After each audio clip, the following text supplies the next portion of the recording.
Hello and welcome everyone to Forge and Narrative. My name is Paul, your host, Bell Lost Souls Podcast. I'm joined by Red Powell. What up? Tandy Gates and Adam Camilleri. Hey, everybody. Oh, g'day. Welcome to the show. In this show, we're going to talk about Space Wolves. And in the middle of the show, at least on the podcast aggregators, I have an interview to insert with Jules German from Weta Workshop. I'm very excited. That's going to be coming up in about 10, 15 minutes or so after we get done with this segment in between this. And if you're listening on YouTube, it might be in the middle of the show or it might be on its own thing. I'm going to release it. It's really cool. We talk about how they collaborated with Warhammer to produce some of the awesome things that they have on their website right now.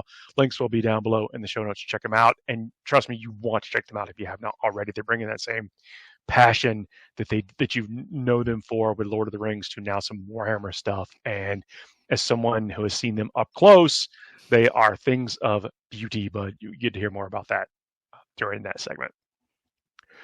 We are a little late to the party with the Space Wolves. Space Wolves went up for pre-order and previewed by a lot of the other content creators last week. Sorry we were a little bit late. We were doing a little bit of talking about Warhammer in Dallas. Just a little bit of talking. Just a few hours, drop in the ocean. Look, there's a good chance if you don't find us on the scheduled on the weeks we're supposed to deliver a show here, you might check out YouTube and Twitch if you want some live Warhammer 40,000 content, covering some stuff from the Warhammer Open series, which was absolutely awesome. Death Guard, the most numerous event there. Oh, sorry, numerous faction there. Faction. Yep. I don't know if you still got the stats handy. Absolutely do. You have put me on the spot, but I absolutely do. Just a moment to give me one moment. Have it. Yeah. It's likely, right? It is likely. I barely. It's the internet. I barely delete anything these days. I probably should.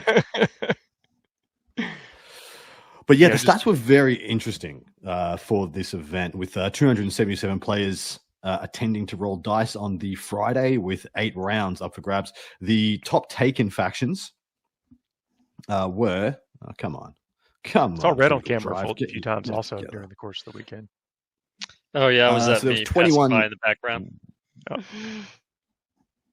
So it was 21 Death Guard. There was 20 Adeptus Astartes and Astra Militarum, 19 Eldari, 16 World Eaters and Empress Children, and 15 Necrons for the top 5 placed positions. It's pretty good. That's a lot of Death Guard. Death Guard in made it to like I think there were 2 or 3 Death Guard in the top 8. So the top bracket. So of course with the Warhammer Open, after the format, after the 4th round, you'll be split out into a bracket of 32 players of your peers of a similar win path. And when it got broken down into that 32 for the undefeated bracket, there were 6 Death Guard in there. So there was quite a lot. And then from there, it went down to 3 after round 5. And then the top 4 did have a Death Guard in it. So the top 4 was 1 Eldari, 1 Astartes, 1 World Eaters, 1 Death Guard. But I mean, again, I think with the amount, the number of Death Guard that were present, like there's a lot of people freaking out about Death Guard and that they were just going to rock this meta. But when I think that you look back at things, and I know you and Paul just came from your Meta Watchers, and no, I have not seen Meta Chasers. Thank you for the plug. Hey, Warhammer Meta Chasers. Hey. All right, I'm going to come up with a different name for it every week. Member of the U.S. Barmy. That's right. So I appreciate the opportunity to discuss the other show that people should check out also, where we can hear some stats just like this from around the world. That's right. But again, like there are people at the event, like this is one of the first, the Death Guard and World Eaters just dropped, and there's people talking about nerfing Death Guard, like it needs to be nerfed. And honestly, there's a couple people I was like, and I was just judging. So what does my opinion care? But as I look at it, I was like, so how long have you been playing this army? They're like, for 4 months. I was like, well, but these guys just dropped last week and you haven't changed anything. Nothing, like you didn't adapt to it. So why are we expecting nerfs when the meta hasn't even adapted to the fact that they've been introduced? You see, I'm of the opinion there's a couple of things that could grow up in points. I don't think there's any rules that needs to be changed. I do think Death Shroud are a little on the cheaper side, same as those blow drones with the heavy blight launchers. But it's not a throw the baby out with the bathwater kind of deal. Yeah, it's not like there is no skies falling. This is nowhere near as problematic as innumerable other things we've handled this edition. Well, they didn't win either. So we're just, I mean, they didn't win in. There were several events, right? And big events. Yeah, they won one, I think. One out of how many big events were going on with the amount last of people weekend, that were there was competing. like five 100 big events, player right? plus. Yeah. Now, don't quote me on that because I do think they made like the top 3 and top 5 quite a lot. And the week before, I think too, there was a lot of wins. If people Death Guard too. But you expect that, like when it's a brand new thing that is quite powerful into the meta, it's going to hit pretty hard. That wave is going to crest and hit pretty hard. But then the meta, will adapt. But how do I adapt to Death Guard? Same as Custodes. What did you take when Custodes were the best thing? Very similar. There's a little bit difference. You probably want to take more infiltrator like things and just block out those 6-inch deep strike charges from Death Shroud. But most of the time you want to just take heavy hitting stuff that will pick up big chassis, because outside of probably a single unit of Plague Marines, everything else is multi-wound, toughness 7 or more, either a tank or a Terminator. So pack those melter guns in. Get those things, get those mortal wounds in as well. They're very susceptible to mortal wounds. A grenade is just as good as a multi-melter in as far as I'm concerned. Tank shocks, things of that ilk, devastating wounds. There's a lot people can do. Yeah, a great call. I just thought it was interesting to see that they were, basically came out of the woodwork as far as like people playing the faction and being ready to go, and then how people adapted in and around it. I can echo on both sides of the table here about like, yes, you obviously, as the amount of stuff that we've had injected into the game should, when you're playing at the competitive level, should precipitate some changes to what you're taking to be able to adapt to the things that other people will be taking. But then there are also some things that are probably a little aggressively statted and pointed and stuff. And so, luckily the game takes a look at that kind of stuff and makes adjustments as, almost like patches as time goes on. So, hold tight, everybody. We're in for the same smooth ride we've been having so far, but let's talk about some more new stuff coming out. And that is the Space Wolves. The Space Wolves have gotten some a little bit of love. There's been some unit removals, which we can talk about. But there's also been some changes to existing characters and units and stuff, and I think is going to make for a pretty. I was trying to come up with a cool wolf pun on the fly. So I was going to say that it has a lot of bite and just as much bark. That's where I was going. I appreciate the effort. I don't. As a Dark Angels player who in recent years has lost like a whole draw of my army has been put out to pasture for age and new models and stuff like that. I got to say, Space Wolves, they did Space Wolves better. Like for all the things that you lost, they gave a lot. And you don't feel that bad about some of the changes. Like, people like when they saw it were like, oh no, Thunderwolf Cav untakeable now because there's no character support. And then even just half a week on, I have the same people being like, wow, 100 points for 3 Thunder Cav, that's broken. So yeah, it's fine. Well, aren't like Thunder Cav like they're kind of beefed up, right? I mean, so they kind of make up for the fact that there's not a character.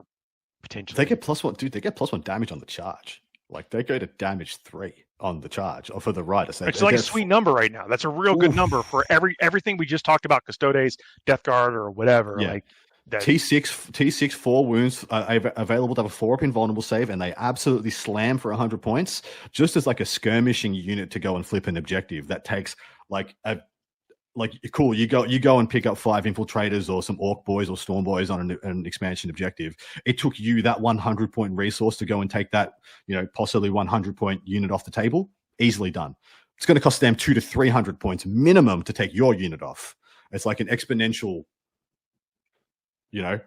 The graph of damage to removal that they produce and then require to be removed is ridiculous. They're really quite powerful. And then also they did Wolfen really well. Like the points went up on Wolfen, but their abilities and the things that they can do in the game, they've done them very well. In fact, everything in this book I think is done reasonably well.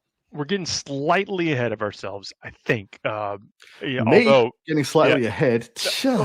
That's okay. Look, that's okay. I think there's, jumping head first into this, because Space Wolves is a chapter that people really identify with. Like I know a lot of extremely dedicated Space Wolf players.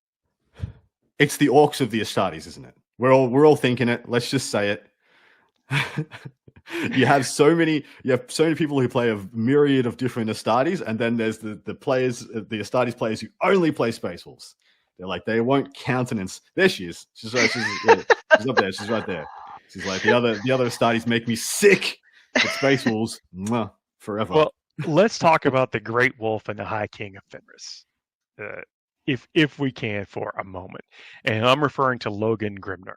Logan is a storied character, basically been involved, deep in the lore and a mainstay of Warhammer 40,000 for decades at this point, and has gone through yet another revision of model and scope. And I want to know what y'all think about it. So Logan Grimner, the chariot, the sleigh is gone. Shoot. I feel like as the Space Wolf, I'm not a Space Wolf player, but the collector, and maybe this will be a bit controversial, but I thought that the sled was a little bit goofy. So I never got it. The urge to paint the noses on the wolves red was like really high. And I was like, you know what? I can't do it. So I never actually got Logan Grimnar, but I probably will pick up this version of Logan Grimnar instead. Also, the idea of moving that big chariot around the board, no, I'm good, thanks. Yeah. So I have to rate and rank this Logan model versus its contemporaries, Asriel, Helbrecht. Are there any others? Dante, and this is the best one. I can't really. This is the rules wise. Let that go. Rules wise, I don't think he's the best one, but this miniature is freaking incredible. The stories on this guy's face. Yeah, exactly. You're gonna let old grandpa. Well, no. So you look at his face and you're like, this guy was at the First War of Armageddon. You can see the lines right there. See that line right there? First War of Armageddon. He saw what the Grey Knights did. He was like, oh, there's a line here, and you done crossed it. As far as like best, what is essentially chapter master, look, he's up there. He's not beating Dante. I completely agree. But man, he is rocking a sick wolf pelt, and comes with the bestest boys. So. Yeah, model for model, I think he is the best. As for rules, I think he's. I actually don't rate his rules that highly. I feel like Adam's just stuck on comparing tactical rocks here. I think that's all he's about. It's just tactical rock for Adam. He does have the superior tactical. Well, Dante's got a little ledge. He's got a little footstool. Right. Yeah. Logan's on a plinth. He's on a tactical plinth. So let's go with so Logan can lead some Wolfguard Terminators, and more on them in a bit. High King of Fenris. Once per battle round in your movement phase, you can select one friendly Space Wolves unit that is in strategic reserves. If you do until the end of the phase, for the purpose of setting up that unit on the battlefield, treat the current battle round number as being one higher than it actually is. And let's talk about that rule for a second. I think this is an amazing rule. Anything that lets you equates to breaking a core rule of the game, I think is spectacular if you find the right combo. So my only question is, and Red, you might be able to do a little judge ruling on this. Can he use this on himself if he is off the board? Or does he have to be on the board to do this? No, he doesn't have to be on the board to do this. That's what I figured as well. So the case in point is you're in reserve with Logan and a unit of Termies, and you just windmill slam them turn one. And I think that is pretty good. Yeah. I mean, you have to prepare for it, right? I mean, Yeah, and then they relocated what was Bjorn's ability, which was the 12-inch make the CP cost more. Now they've chucked it on Logan, which I actually am a fan of. I think it's a very, very strong ability, especially on a brawler unit like the Wolfguard Terminators and Logan will be, where people will want to rumble with them and spend CP to guarantee their deaths, and now you're going to make them, tax them through the ears for it. Guile of the Wolf aura. Each time your opponent targets a unit from their army with a stratagem, if that unit is within 12 inches of this model, increase the cost of that usage of that stratagem by 1 CP. So fight on deaths, getting sustained or lethals or lance on the charge against this unit. Yeah. Counteroffensive? Yep, counteroffensive, absolutely. 100%. In addition, the Wolfguard that he can only be accompanied by did get a bit of a glow up as well. So they feel a lot better too. I just want to point out, do you have 3 CP on turn 1? Yeah, I don't. No. I don't. How do you guys? So more. I feel like more than any other Astartes chapter, for the duration that I've of Space Wolves' existence, they have more or less been defined by their special characters, because they just seem to have more special characters. Than it's all kind of others. archetypes in the background of the 13th Warrior or the sagas, and you were a bit of a pariah if you used a bunch of name characters in previous editions, unless you were playing Space Wolves, and then it was just like cool, Yeah, that's just what you do, and I do feel like that identity is going to remain because their special characters are build-arounds almost. I got to say, like, if Ragnar Blackmane isn't an auto take moving forward, my finger is not on the pulse. So let me go get rid of Logan's weapon rules. Is that the wolves that he comes with, extra attacks, more attacks from there, but then he also has a strike and a sweep profile, which is normally reserved for like monsters and giant things, but nope. Here comes Logan with his sweep attack, 10 attacks, hits on 2, strength 6, -2, 1 damage, or strike attack, 6 attacks, strength 8, hitting on 2, -2, 3 damage, which we know is that like sweet number. So this always gets me about Logan, and I forgive you if I'm wrong. You guys might be able to think back further than I can, but it's now confirmed that the best Stormbolter available to the Space Wolves is in fact just a regular Stormbolter, because their Chapter Master hasn't had anything better than the stock standard Stormbolter for as long as I can remember. That's the best they got in the Fang. Is just he is also humble.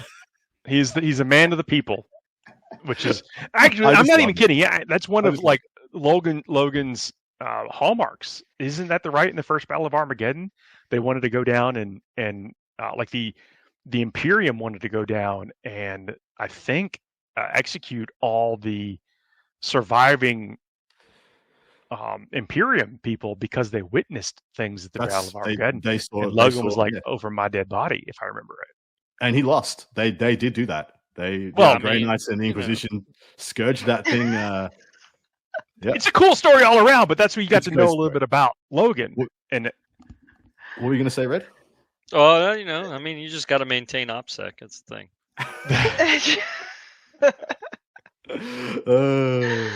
But yeah, that's what I meant about the First War, the harrowing First War of Armageddon, where they technically won and still managed to lose because the Inquisition and the Grey Knights exterminated the planet, killed all the population, killed it all back and started over because there was a demon Primarch there. And yeah, I do want to make a lore point that just real quick, that the Imperium has progressively moved forward, and due to the prevalence, the whole like Scar and everything that Abaddon was able to pull off, like it's in some parts, some places, it has stopped like wholesale, like lobotomizing everybody that comes in any contact with chaos because it's so much.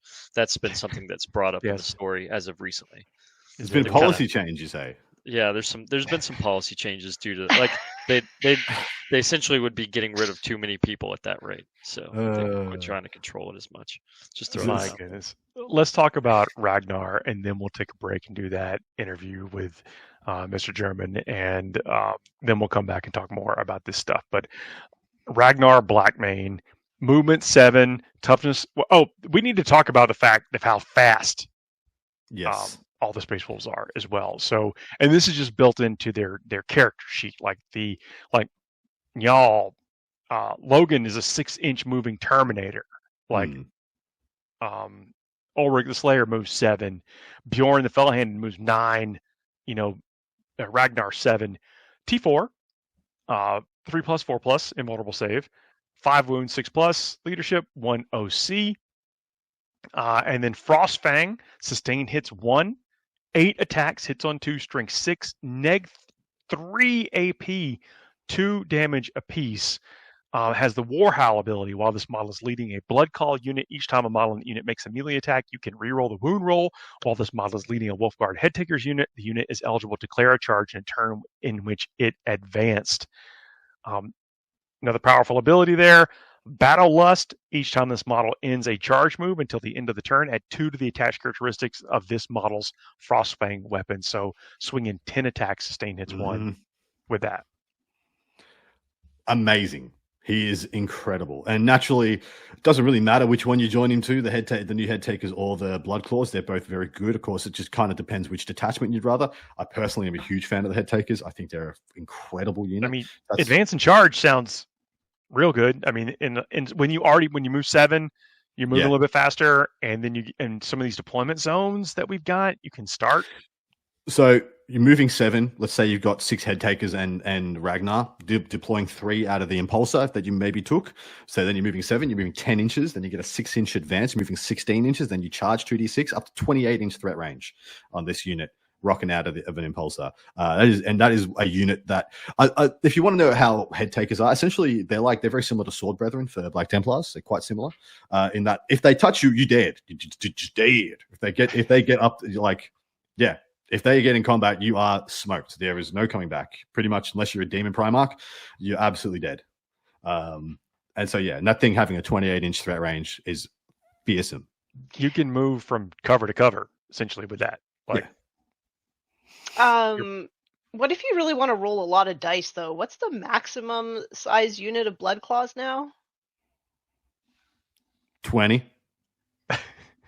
That's a lot of that's a lot of rerolls. And they come with advance and charge stock. Like that's why Ragnar doesn't give them advance and charge, because they already got it. But Ragnar giving them rerolls to wound is kind of wild as well, because they pack 4 attacks each. So you're going to go in with 80 attacks. My little lady hands can't even hold that many dice. There's only one reasonable thing to do, is to have a small bucket, like a sandcastle building bucket, and just scoop them in, and they're just like, sandcastle, a sandcastle of dice, and then you just smush it around, and there you go. That's how you do it. That is so many attacks. I will try that.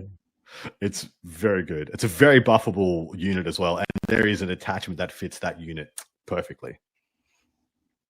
Well, and I think you're exactly right. This has been a cool character. It's always been very fighty, super fighty, and this makes it even more fighty. It's probably the fightiest this has ever been, and the ability to get into fights. Yeah, he's never been as well rounded. He's had times where in 8th edition he fought almost as hard, but had access to 2 CP fights twice. So technically he fought harder, but he didn't have the logistical delivery system built into his same package. Where now he's just well rounded. He gets himself into the combat, and then he smacks when he gets there. We're going to take a quick break, do the interview, then come back, talk more about Space Wolves. We'll see you in just a minute, everybody.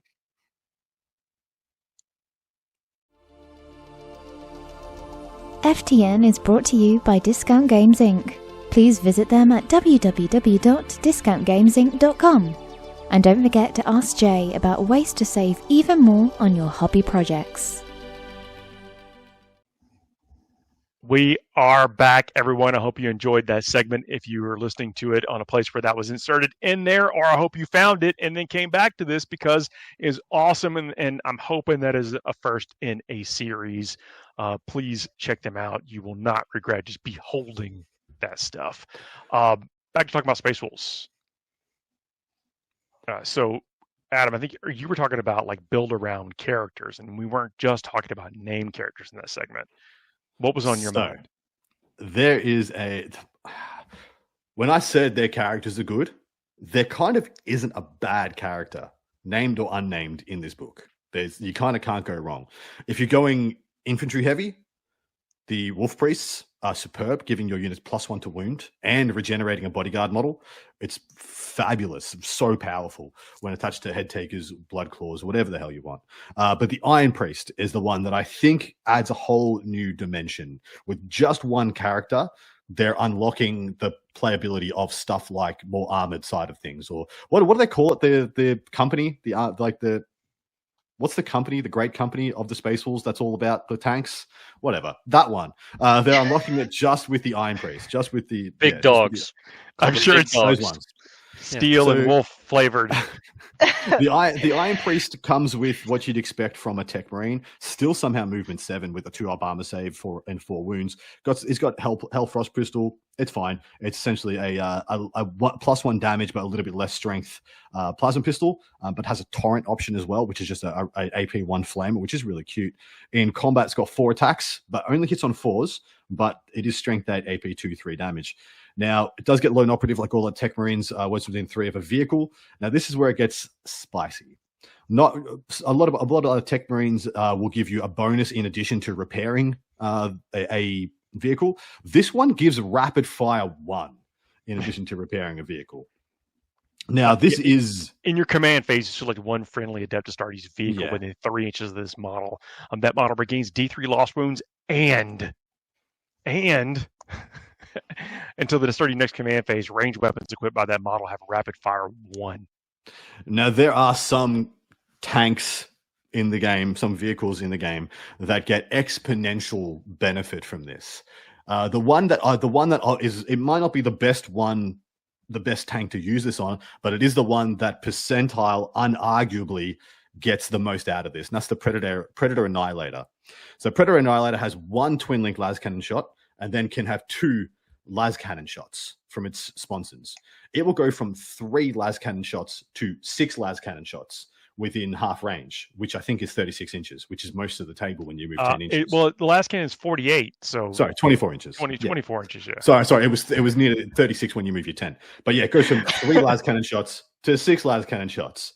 In addition, the Hunter-Killer just gets 2 shots. You get 2 Hunter-Killer missiles on your chassis. So you go from having 4 anti-tank shots in one turn of the game, being the 3 las cannons plus the Hunter-Killer, to just having 8. I think you're forgetting the humble Rhino. The Rhino is up there too. Like, there's kind of nowhere this is a bad option. Firing decks, right? You have whatever you want inside. Correct. You kind of get rapid fire on the firing deck as well, or the impulsor, doing the drive-bys with things like Hellblasters. There is a lot of places. Naturally, the more gun you can slap this rule onto, the more better, like a Repulsor Executioner or something of that ilk. But to just understand how good it is, the best example is that Predator Annihilator, which just is the value of 2 Predator Annihilators at 24 inches. It's like, I have 1 Predator Annihilator. I put rapid fire on it at 24 inches. It is in fact 2 Predator Annihilators. It's kind of wild. That you can build around this character, so you're going to want to include things that maximize it, right? Yeah, correct. And this guy's fantastic. I mean, you can make an archetype where you take 3 of this guy and take 3 to 4 premium tanks, and then this is just a phenomenal, force multiplier. But the thing is, because it's only good for once per turn, so one tank per turn, you kind of don't want that much over redundancy. You kind of want like 4 to 5 good tanks, like high quality tanks. And the other thing is the fact that you can put this on a model, and that model can be like a land speeder, could be like a storm speeder, Thunderstrike, or Hammer Strike, and then just send it off, is also another option as well. You can just strap it on. Because as it nominates it in the command phase, then it gets its own phase to go off and do whatever it wants to do. Yeah, yep. Good point. So you actually just send it on in to do the damage, and it'll just get more shots. It's a fantastic rule. Again, for something that has been, you might want to include anyway, and now make your stuff even better. That's really nice. Arjack, also very, very popular character. Still good in here. The range can still throw the hammer. Gets 5 attack, strength 8, neg 2 AP, 3 damage. Again, that's in that 3 damage sweet spot. So I wanted to highlight that. There's this very aggressive, but probably where folks want to hear about is Bjorn the Fell-Handed. Yeah, so I do have one thing to say about Arjak. Oh. Why did they let Arjak be better in combat than Logan? He's kind of, hasn't he always kind of been like more like real punchy? Yeah, I mean, that is his whole shtick. He's like, I am Hammer Guy. My whole identity is this hammer. This is all I can throw it, have I can hit in you the with world. it. You're not getting away from this hammer. That's all I have in the world. It's me and this hammer. Well, yeah, but they gave the hammer precision, which is, did it have that before? I believe it had precision before, but it didn't have anti-monster, anti-vehicle 3+. I mean, yeah, he just, yeah. Yeah. He has always been hard as nails, no pun intended. It's true. It's true. And able to just smack things down. I feel like he Red. drops an armature. Absolutely. Right? Absolutely. Yeah. Rips it apart. Hitting on 2s, winning on 3s. Yeah. You wanted to tell us about Bjorn, though, Red. You were pretty high on the oldest. I mean, so technically the oldest character of the loyalist variety in all of 40k. The oldest. You don't count Gilliman as a playable model in 40k, right? You can't count the Primarchs. They were asleep for most of it. Well, I mean, is Bjorn older than the Primarchs? Isn't he? Isn't he older than? Ooh, he was in the Great Crusade. I don't know if he was around before the Primarchs rocked up, but it's debatable. He's debatably the oldest. Look, somebody get in the comments. Let us know if we're how far off we are on this. Well, and we start getting into a weird discussion when you talk about if Bjorn's actually like still kicking, in the regard of that he's a dreadnought. Is he alive? Yeah. Yeah, there's different discussions here we could have here. Anyways, but on to old Bjorn, the Fell-Handed, which I do appreciate that they've stuck to the same approach with the model, and they haven't I guess they could have done more with it, but I like the kind of the classic approach they've got. In that he still has his he hasn't drastically changed. He still has his assault cannon, heavy flamer, the true claw, but legendary tenacity. Each time an attack targets this model, if the strength characteristic for that attack is greater than his toughness, subtract 1 from the wound roll. So he's hanging in there. He's pretty tough. But this next part, he used to have the Vect aura, right? Yep. Which they gave to Logan. Now, they gave it to Logan. But now, at the start of your command phase, if this model's on the battlefield, you gain 1 CP. I don't know why you don't just have this dude rocking around giving you CP all the time. He's like the anti-Cypher. And he comes, the True Claw is no joke at 6 attacks, hitting on 2, strength 12, AP2, D. So much 3 damage in this army. And this guy's just, and he's not even I want to say he's right in a weird spot as far as threat priority goes, because the weapon is good. Assault cannon, Melta, Hellfrost cannon, whatever you want to put on there. You can actually change out his assault cannon for either the Hellfrost cannon or the multi-Melta, because he's got a classic dreadnought arm. But outside of that, is he something that you'd think, Adam, when you're looking at the field of all the stuff, okay, I've got to get rid of him first? Because I feel like little dreadnought. Yeah, he's just a battery. And are you going to waste the time with the subtracting 1 from the wound roll? Yeah, I feel and like a 5+ feel no pain, right? He's got to feel no pain. Well, exactly right. Well, greater to that, so Murderfangs is the same as well. They're movement 9 box knots, which is very fast for the non-Redemptor chassis. In addition, 2-up armor save. So he's got a 2-up armor save with an invuln and a 5+ feel no pain, -1 to wound. -1 to wound. This guy is very hard to remove. And the fact that unlike a Redemptor, this guy hides behind walls so much more effectively. I think Bjorn is fantastic. And yeah, you're right. When are you going to take the time to kill Bjorn? When are you going to have the bandwidth to put the resources in to kill this guy? Because he is harder to, he's dead set. It might not be a one-turn situation. Yeah. So there's only one thing I will say. He would, there is no armor contempt access within the detachments for Space Wolves. That would be the last little cherry on top. You can, of course, play Space Wolves in a Gladius Task Force or any of those other ones, but in the Space Wolves specific ones, which I feel like is what Space Wolf players are going to gravitate to first, obviously, he is not quite as durable as some others. But the stratagems in the Space Wolves detachments are absolutely gas. They're absolutely amazing. I feel like he is bordering on an auto take. I think he's superb. So I'm right there with you. That ability you talked about with the command point does like put it on the what. Ask yourself, why aren't you taking this unit? Yeah, you know, and then there's more stuff to it than that. So it's just like, I think you're exactly right. Leans towards like you got to have a real good reason not to take. So there's a psychological game theory thing going on here with these characters that give you plus an extra command point: Azrael, Marnis Kalgar, various other ones that just give you a start of your turn, because a lot of people want to keep that same effect going by cycling secondary cards. Like, do I want to go and try and reach high and take a big risk to score this secondary card? Or do I just play it safe and get a CP instead? When you're gaining that CP, you get to kind of like just dream a little bit bigger in the game, and the ability to be more free to work a little harder for your points and take some more risks without the point of it blowing out later when you don't score it and then don't get the CP.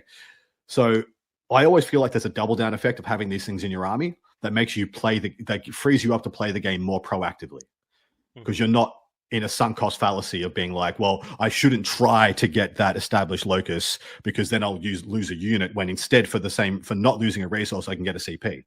Where instead you could just be thinking that I always have the CP. How do I maximize turning those turns into more reliable points seems like a real good use of that one free CP, and that is something that I think everyone would like. I mean, how many times have you flipped a card that is like, I know my opponent satisfies the prerequisite of this card being live, but it's so unreachable right now. I really would like to do that, but if I do that, I can't counteroffensive, or I can't, rapid this turn or whatever. Or next I'm turn. a stone cold cycling card maniac. A GT I played a couple of weeks ago, I cycled 3 out of 5 turns, I think, just about every game. I think with the exception of one game, I cycled 3 or more times every game. Did I pull the card? Don't like that one. I won that event, by the way. I won that 6-round 90-player GT. Backfire, hey, woohoo! I just want to know. I just wanted to, validate the theory there. I was playing Imperial Knights, and anytime I pulled a card that required me to give up a Knight's activation in order to get points, skipped it. Straight up skipped it. And because of that, I worked my way towards very good scoring cards for doing what I already wanted to do very quickly. And it worked out a treat. That's nice. But yeah, these Space Wolves, I mean, they're, again, known for the characters and relying on characters and the unique abilities of the characters. I love how the book is themed around the sagas as well. That's something that came. What edition did the sagas come into it as like a big, heavy thing? I think it was 8th edition. Wow, I think it was. So. Man, I'm thinking it was sooner than that. I could be wrong. Didn't it used to be the sagas was like your? No, you're right, because the sagas were Saga like the Bear, Bear Lords, and that kind of stuff. I mean, that might have been like 5th edition then, 10, 11 years ago or whatever. At the very least. I hate to tell you, 10 years ago was like 8th edition. What? Hey, maybe so. As 8 years ago was 8th edition. It's at least that long ago. But I feel like it's been there. But I like how this is weaved in that saga concept to these them telling their own story and almost like reverberating back into itself this uniqueness, and then that's not lost on even the non-named characters. So there's still room for life to be breathed into it by the players. You know what I mean? Like it just feels like it's all there. Yeah. I have a question for you guys. So if you had to pick one unit from the Space Marine Codex for somebody to bring into their purely Space Wolf army, what would you pick right now? That's actually a really good question. So they've got pretty good utility units covered, because when you take head takers, you get Fenrisian Wolves, or you can just take Fenrisian Wolves. They're very good. They get OC within range of characters, so they can do all the actions and things like that, move blocking, etc. So I would kind of want some And they've got really good melee. mean, it's got to be anti-tank. I want anti-tank. Man, you piece. got RJack. What else do you need for anti-tank? I want something that's going to pop a transport reliably from range. So Gladiator Lancer might be my bring in, or Eradicators, depending on how close and personal you want to get. That's a great question, Tanya. Anybody else want to weigh in? Yeah, I'm thinking like the Infiltrators. Like to try to control the momentum of the game.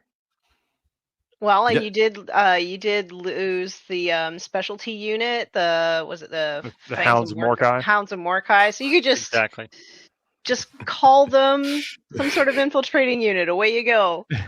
Yeah, everyone pour one out for the Hounds of Mordecai. We hardly knew thee. In fact, we didn't. I never knew ya. But maybe you'll see them on the board now as counts as for something else.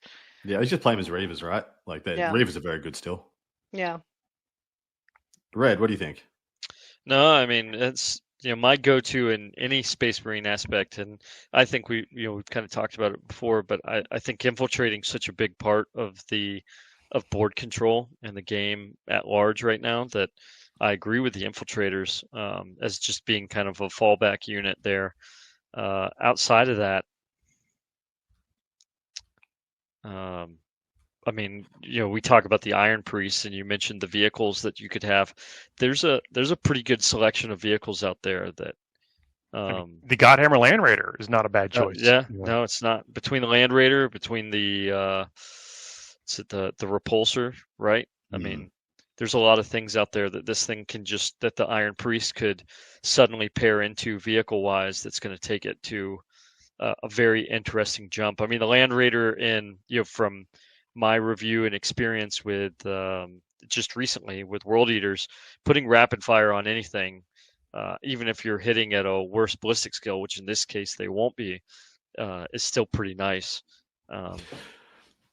I actually am changing my vote because I think you guys are correct. And I think I just went through all the units in all the spatial specific units. There isn't a single instance of scout or infiltrate. There are ways to do it with enhancements to get some scout and infiltrate into your army, but the fact that they don't have a single thing on a data sheet, I 100% agree with you. I think you have to take an infiltrating unit, be that scouts or infiltrators, whatever that may be. So I'm changing my vote. All right. Let me write this down. Yeah, it's like I didn't expect this order in consensus. Yeah. Well, it's actually a bit freeing for him now that I do lament the loss of Long Fangs because that was it was a part of their identity. That's a weird one for me because for the longest time it's been almost that kind of like bit of dichotomy in the Space Wolves. Like, yeah, they are very good, but they've also got this whole thing to where like they're seasoned in their instincts and they're basically their gene seed also allowed them to do this one thing that no one else could do. Well, I'm going to swear a little bit. They're asked backwards in the way that they roll within their chapter structure. As in, usually you kind of age into the chapter via the scout companies. And in the Space Wolves, you age out in the scout companies. And so the scouts are the most venerable members of the chapter. Whereas now it's flipped. Now you're just back to having regular but scouts. The Long Fang special rule basically became a basic rule of the game. I mean, and I have no insight as to what some of the decisions were made, with some of this stuff. But do you know what it is? It's as simple as they made a new scout kit, and they couldn't then tell people to play with the new scout kit because it's on a different page size, different model size. No, I'm talking about the Long Fangs. The Long Fang special ability was that you could split fire. Yeah, that's true. That's the only place I feel like I saw that for the longest time. It was. No, that was it. Like you could take, it wasn't embarrassing to take 2 heavy bolters and 2 las cannons in your dev squad. That was, you didn't feel like because these could fire, at the termagants, and these could fire at the card effects, and that Long Fang sergeant, battle leader, or whatever made them be able to split fire, and that became a rule of the game. So maybe there was no need for the Long Fang concept anymore. I will say that the majority of things that left, with the exception of some characters and whatnot, it is all things that have somewhat of an equivalent in the Space Marine Codex, right? So I mean, you just have, instead of having Sky Claws, you've got something with a jetpack in the other book that you can basically say, well, I'm going to use this as that because it's wolfy, right?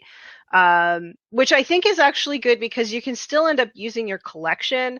You know, you might have to change, I don't know, base sizes or give them tactical rocks or something to make them, you know, Primaris size. No. But you can still use your collection, and I think that that's a good thing. Yeah, I'm with you. I agree. And you spread the bits around. You know, the Space Wolves bits. You know, there's always cool, like always cool.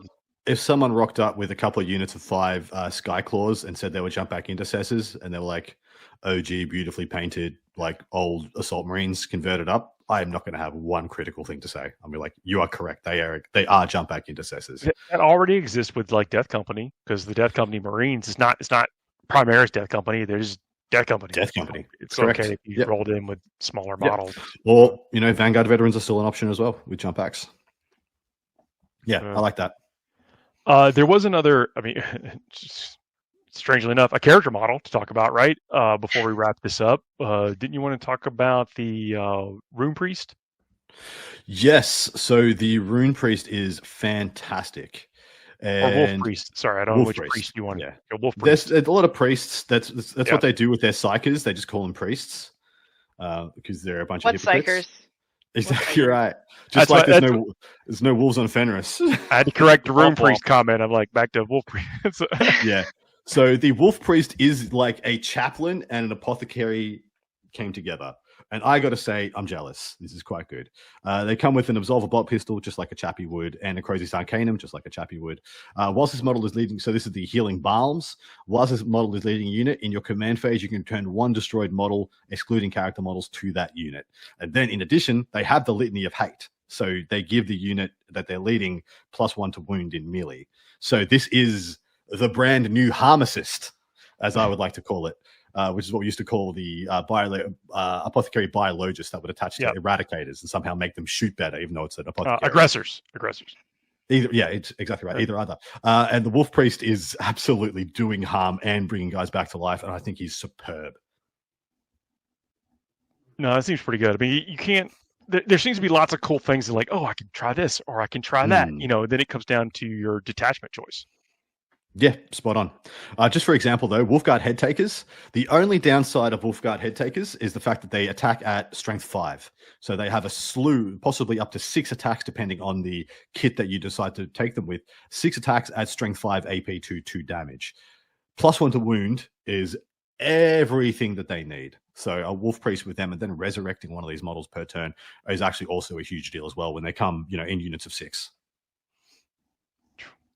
I hope the Space Wolf players enjoy it. I think it's going to be tough. Anytime your collection gets, you know, potentially to where some of your models cycle out, because the planes are also not part of the decks anymore.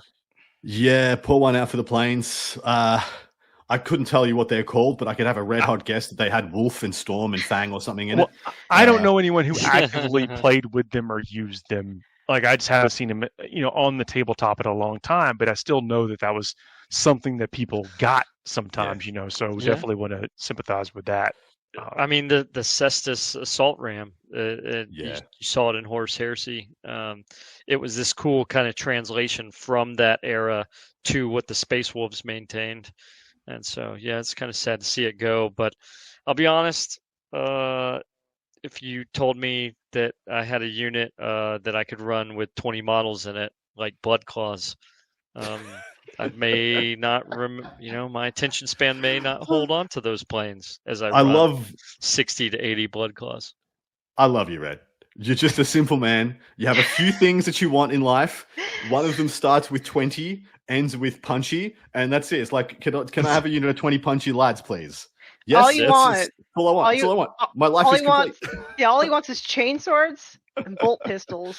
That's all he needs. 20 In of some them. fashion, some chain weaponry, some pistols, some charging. And tanks with shovels on the front of them that can blow stuff up. All, Shovel tanks. We're Oh, gonna have a lot to of get shovel you. tanks. We need to start doing some parody videos for FTN where it's you impersonating Dr. Evil and it's the lasers on their head, sharks with the lasers on their head. But Can I it's get shovel some tanks. friggin' tanks? Can I get some friggin' tanks with friggin' lasers? With some freaking shovels on their freaking heads, all right? That's all I want. Okay. Well, I do hope the Space Wolf players are going to enjoy this, and I think they will. It's any kind of a change, but you get the 3 detachments that open up stuff. You got, you do have still Oath the Moment. You got access to anything you want in the, which I think is just going to blow the doors off of some of these characters and their spiking of damage and stuff. And then it remains to be seen what the rule breaking stuff that this army can do. With the coming in a turn earlier, the advancing and charging, and those types of things. It's, I think it's gonna result in some fun games. It's gonna cause people to adjust how they play against them. Do you want Adam's one play to watch out for? Yeah. Before we get out of here, all right. You have 10 Wolfen. You have a character because you are taking the Saga of the Beast Slayer as your detachment, which lets you take a Space Wolf character and attach them to Wolfen and also get +2 moves, so they'll move 9 inches, the same as the Wolfen. Now, this is a 2 stratagem combo. So let's say you've gone first, you've rocketed this unit into a staging area, then turn 2 straight for the jugular into your opponent's you've got Bjorn, so you have an extra CP anyway. So. That's right. So this is a 2-strat combo of anti-shooting shutdown technology. So 10 Wolfen, they're inside your opponent's army, they're in their DZ, they're messing stuff up. Of course, they need to fall back and shoot these guys. First up, 1 CP, Thunderous Pursuit. In your opponent's movement phase, just after an enemy unit ends a normal, advance, or fallback move. 1 Adeptus Astartes unit from your army that is within 9 of an enemy unit and not within engagement range of 1 or more enemy units. It can make a normal move of up to D6 unless you are a Space Wolf infantry or Thunderwolf cavalry unit, in which case it moves 6. So you've charged your Wolfen into their army, you've killed something, and then you've tagged something else. When that 1 unit falls back, you spend a CP and you move with them, but stay outside. You have to stay outside engagement range. Then, so you're 1 inch away from this unit that's fallen back from you. Could be a Lehman Russ, Rogue or Dawn, doesn't matter. 10 guardsmen. You have another 1 CP strat called Impetuosity, which is your opponent's shooting phase, just after an enemy unit has selected its targets. 1 Wolfen infantry or Blood Claws unit from your army that was selected as a target of 1 or more of those attacks. Until the end of the phase, after that enemy unit has shot, if 1 or more models in your unit were destroyed as a result of those attacks, your unit can make an impetuous move. To do so, roll 1d6. You can be moved another inches. This is a surge move, essentially. You can be moved another inches equal to it, and you must go closer to the closest possible enemy unit. You can go within engagement range. So essentially, if you manage to get that unit of Wolfen inside your opponent's army and tag something, unless they can fall back more than 8 inches, essentially. They need to be falling back more than 8 inches so they can get outside a possible blood surge of 6 to be within. But this is an auto 6 move and then a D6 surge. So essentially against the gun line, they'll get to shoot you with 1 unit before you surge back into combat and can't be shot further. And then it's going into your turn. So you kill that unit you surged into, and then you just got another full activation inside their army. That's very spicy. Very spicy. It'll take a bit, if you know this is coming, you can stop this, which is why I'm telling people about it, because it's a very easy thing to stop, but it will gotcha you in a very horrible way, where, in the early days of a new codex. Got to get the knowledge out there. Well, seriously, everybody, don't forget to hit that like, share, and subscribe. We'll be back next week. We do have some other stuff happening later on in the month. We'll be telling you about that next week. Plenty more stuff coming. You don't want to miss it. We'll see y'all soon, everybody. Bye. Bye.